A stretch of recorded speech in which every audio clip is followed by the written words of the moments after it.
Hey gang, how about your spring workout video to go along with the article you read in Advanced Rehab and Sports Medicine newsletter? Simple. What I'm trying to do is give you something that you can do at home primarily. Very little bit of equipment needed. In fact, if you've got a couple dumbbells, or even really if you could fill, if you didn't want to spend that money, resistance band or even 2 milk jugs would work. So we start with 30 seconds of squats. I'm going to turn to the side so you can see the squat.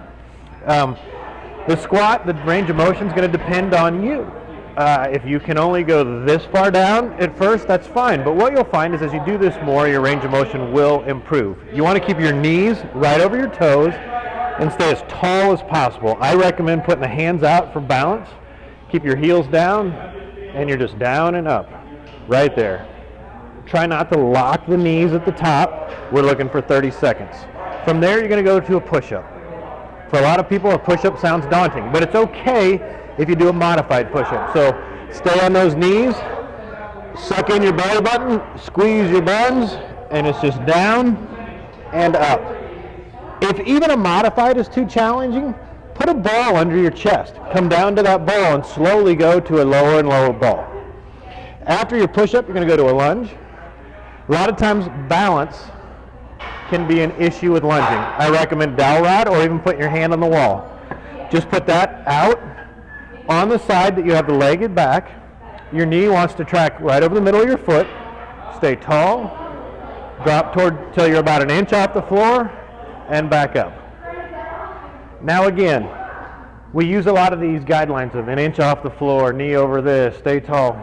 Your body's going to tell you what you can do. Don't force a range of motion that is not there yet.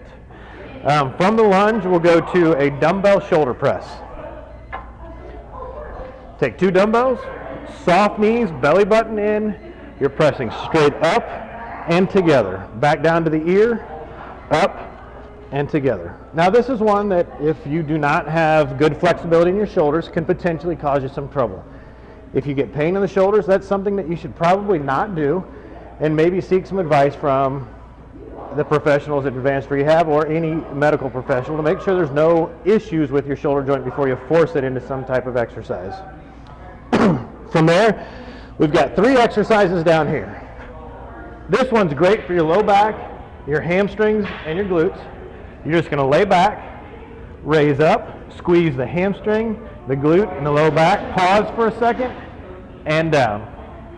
And back up. The ideal is a straight line from the knee to the shoulder.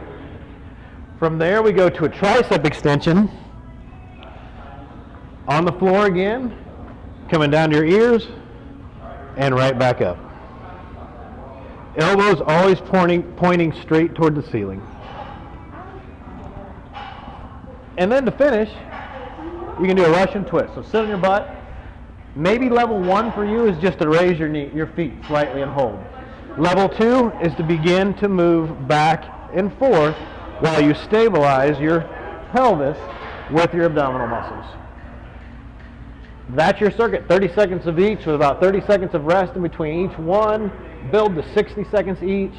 Throw a little bit of pedaling on a stationary bike or a brisk walk at the end of the circuit and repeat again.